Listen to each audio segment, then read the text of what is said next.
summer is finally winding down. We are about to see a huge drop in our temperatures just going into tomorrow. Unfortunately, some widespread rain is going to be coming in this weekend, but we are going to be drying out as we go into next week. So as we go through Futurecast, this is looking at 7 p.m. You can kind of see that there's a line of some showers and some storms in there. They're going to be making their way across as we go on throughout the night here. You can see by 11:15 p.m. there's some storms down in southern Iowa, but a lot of us are seeing the rain as that cold front is moving through. Now, as we get into those early morning hours on Sunday, there's still going to be a few storms that are still lingering around, but it's going to mainly just turn into some rain showers. It'll be off and on throughout the day. You can see by noon on Sunday, it's just cloudy all over the state along with those showers. So it'll continue on until we get into Sunday night. That's when things start to dry out, and then those clouds are going to start to break apart a little bit as we go into Monday. But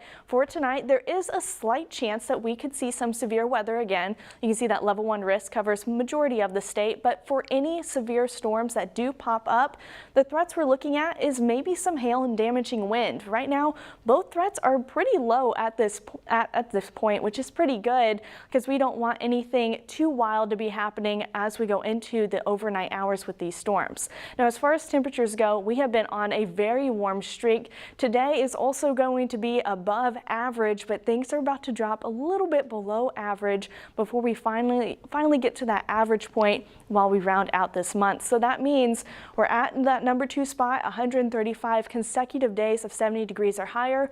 We are not going to reach that number 1 spot, so we aren't going to break this record as we are going to round out this month. As far as the wind goes, it has been a bit breezy for the past couple of days.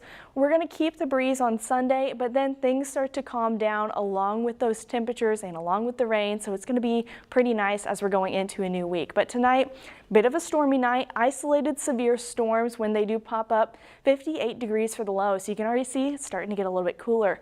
Tomorrow, 67 degrees for the high. There is going to be some rain mainly in those morning and early afternoon hours as we are going throughout the day, and then it's going to start to dry out. But as we go into next week, you can see we get to keep those 70s, and it's going to feel more and more like fall, but there is a few small chances for rain. But Sunday is the mark of the autumn equinox, meaning fall officially begins, and so that cold front is arriving at a great time. So along with those 70s, we keep them in the extended 10-day forecast, and you can see that we're mainly going to be staying dry, but we do have a few small chances of rain, but our big bulk of rain is just coming this weekend.